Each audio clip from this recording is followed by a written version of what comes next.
Hello everybody, it's Saturday afternoon and my name is Jeffrey and this is my cool pen which I use a lot, and so you can see there's these little pieces here that's coming off, but this is the pen that I use all the time, and I thought that it might be nice today to do a little pen drawing, and this pen drawing will take about 15 minutes or so, and we might add a couple other things to the drawing. So let's see what we can do here. We're going to start with a little line that goes down like that, and we're going to do a couple more lines, just like maybe a few more.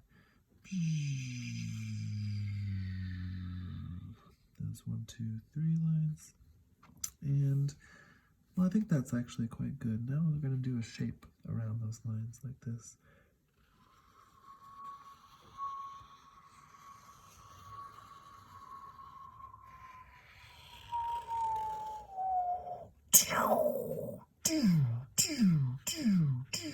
Connected.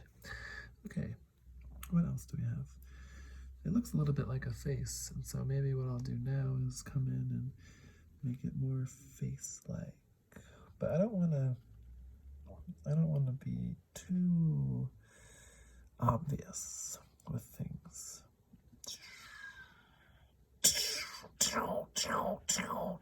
Connected. And yeah, I don't want to be too obvious. Maybe I'll start to work down here a little bit. Let's get in on the bottom a little bit.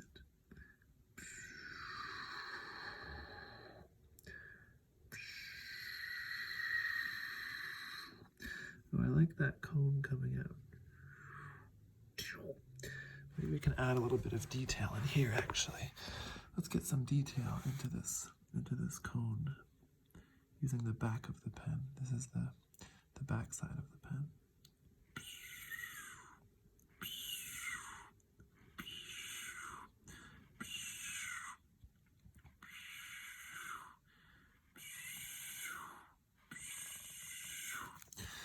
Yeah, that's pretty nice. And then we can maybe add a little bit more of these kinds of lines in different places throughout the picture. So maybe we'll do some over here.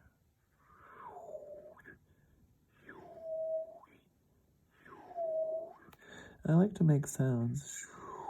You can probably tell by now, but I like to make sounds when I make the marks because, well, the pen already makes a little sound when you make the marks, but when I add sounds, it really helps me feel the energy of the drawing space, the energy of the picture plane.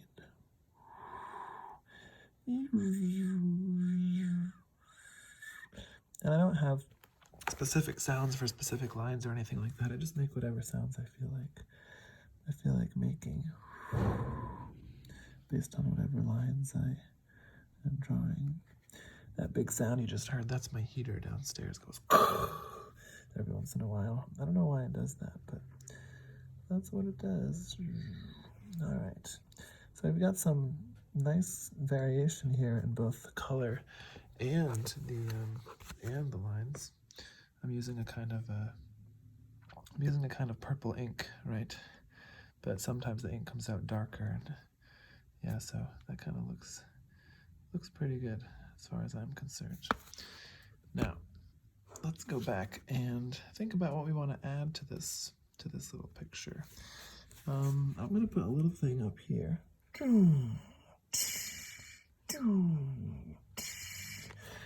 And now I think it's time for us to actually consider adding some water. So I have got a bit of water here, and I'm going to dip my finger in the water, just like this, and I'm going to start using my finger on the ink like that. And you can see that because this ink kind of sits on the paper, this fountain pen ink sits on the paper, you can get really nice effects just with your finger. You don't even need a brush, just a finger and some water is all you need to start to color things in. Now, things are a little bit wet and things are a little bit things are a little bit wet. So what I'm going to do is I'm going to quickly take another piece of paper of mine, just a plain old note paper. I'm going to push that on like this and press it in, so that will soak up some of the wetness. Now this page here, these are some notes that I was taking, and I was actually talking about this concept of secret graphical wisdom. So I was talking about secret things that I know about drawing. One of the things I know about drawing is the basic elements of drawing is you have the dot, right, that goes. Now the cool thing about the dot is that the dot takes no time to make. There's no dot, and then all of a sudden the dot exists. It doesn't take any time to make a dot. A dot is kind of a timeless thing, right? You could think about the page as being empty space and the dot as being the one thing in the empty space. So you're scanning along the empty space, and then you come across a dot, and then the rest of the space is emptiness. Or you could think about the page as like a landscape, and the dot is a hole in the landscape. So the dot itself is the empty space. And as you're walking along the landscape, you have to watch out for the dot because you might fall into the hole. So the dot symbolizes simultaneously both empty space and just a small bit of space, a thing in space. So fullness and emptiness in the dot. But it's also timeless, right? It's timeless. It takes no time to make. It's there, and then it's not there. It's not there, and then it's there. Now the line is kind of like a series of dots like this.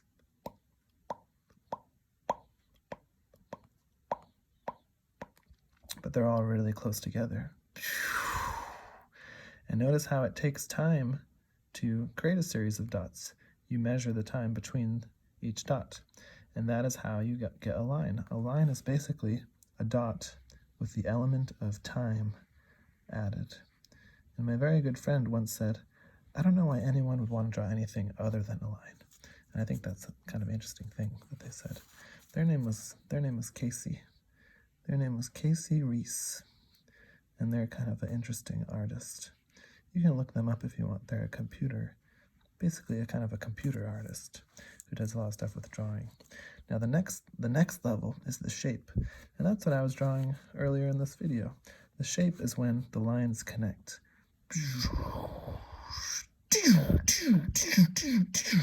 Connected. Now, of course, that little part is just my little joke, but a shape is basically when the lines connect and they produce a new kind of form. So you have these three basic forms, right? You have the first basic form, the dot, the second basic form, the line, which adds time, right? So you have ideas about space, ideas about time, and then three, shape. Shape is an idea about place, right? Because once you have a shape, you can also create a picture. You can create a picture that includes other shapes and lines. And a picture always has to have a sort of a shape or a sort of edge to it, right? What makes one picture different from another picture is the fact that it has borders or boundaries. And those boundaries are always created by shapes. All right, so I think things are dry now, so let's take this off. Wow, this looks really cool. This looks very good. I think what we have to do here is we have to come in with a brush pen. And I'm going to use a kind of a teal brush pen. This is a clean color, real brush. And we're gonna come in here and we're gonna just start brushing around the places where we think things need a bit of magic. Yeah, get that magic in there. Different spots, sort of like shading, but I'm not really know what the drawing is of. So I'm just dancing around the marks that I had previously made. And I think, let me see, yeah. Okay guys, wait 5 seconds, I have to get my coffee.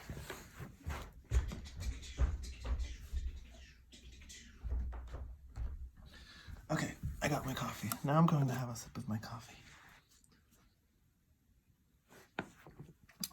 That's good. All right, so let's continue with our teal. or our sort of cyan. Teal is usually a little bit more green.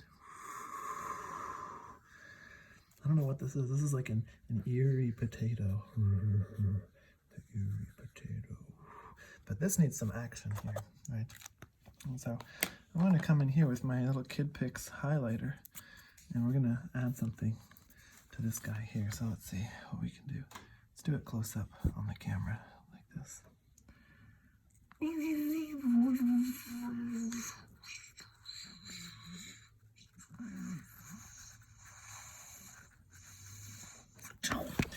Nice. That looks beautiful. Okay, so a few more things that I want to add to this. We got maybe a few minutes left for us to figure out what to do here, and I definitely want to come in here with some neon ink. Okay, but how am I going to actually do the neon ink? That's the question. How am I going to do the neon ink? I think I'm going to take this ping pong ball, and first of all, I'm going to pour some neon ink out into the cap. Hopefully none of it falls. That's good. So I've got this super cool neon ink here in the cap. Now we're going to add the ping pong ball like that. And now we're going to roll that ping pong ball around. That's going to be our system for bringing in some neon into this picture. So I'm using the ping pong ball as a kind of stamp, if that makes sense. Things look pretty messy right now. They look like a little bit chaotic, but don't worry. Soon they're going to look as beautiful as this little rose here. Just wait another minute or so. So now what we're going to do is we're going to go back to our good friend, our trusty pen here. But before we do that, let's do another little pressing. This time I'll use the other side. A little bit of pressing to get that moisture off. Very nice. Okay, so we got that moisture off. And now, it's going to take it some time to dry, but we'll come in here and start to outline these neon marks. And because things are still a bit wet, we're going to create, it's going to look really cool actually. See what I mean? These outlines are looking great. They're sort of bleeding into the neon in this really cool way. And look at, oh wow, look at this whole thing happening. It's like a little river on this guy over here. It's very cool. Very cool. Come in here. Highlight or outline pretty much everything. And yeah, it looks pretty good. It's quite abstract. It's quite a loose drawing, and so this drawing needs a loose signature, so I'm going to go ahead and sign it. And when I sign my drawings, I always do the year. In this case, it's 20. And let's actually use a different color for the dots. So it is 20. The date is I believe actually today it is it's February.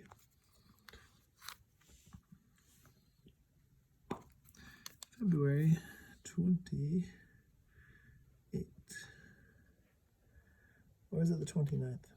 Either way, it doesn't really matter so much whether you get one day right or wrong or whatever. Oh, and the time is basically 1:30, so that's 13:30. Oops, I made this little dot a bit different. That's okay. We can have a cool line coming off. So what I do is I have timestamp for my signature. It doesn't really matter if I'm oh my gosh. Are you kidding me? Did I seriously just do that? We're going to have to add something like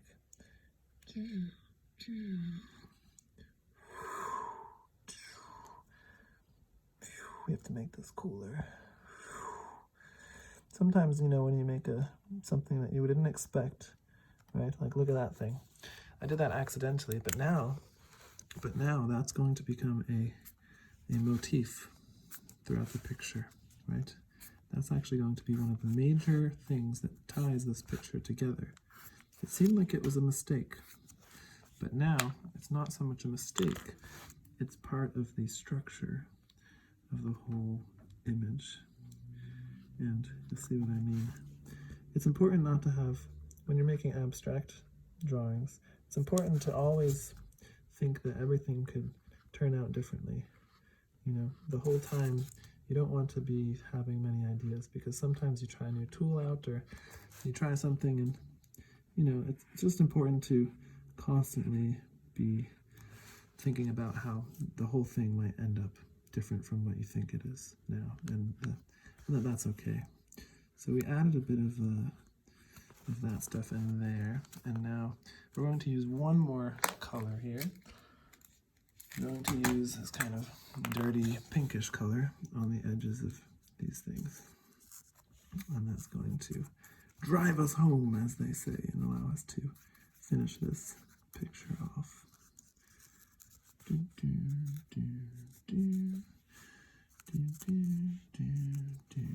But I still feel like it's missing some action. I still feel like there's something else that we could do here, and maybe it needs some blue. I have this thick blue Posca here. And I feel like the blue needs to come in a few places, like maybe there. You know, some of these like lighter blues need to kind of come out like that.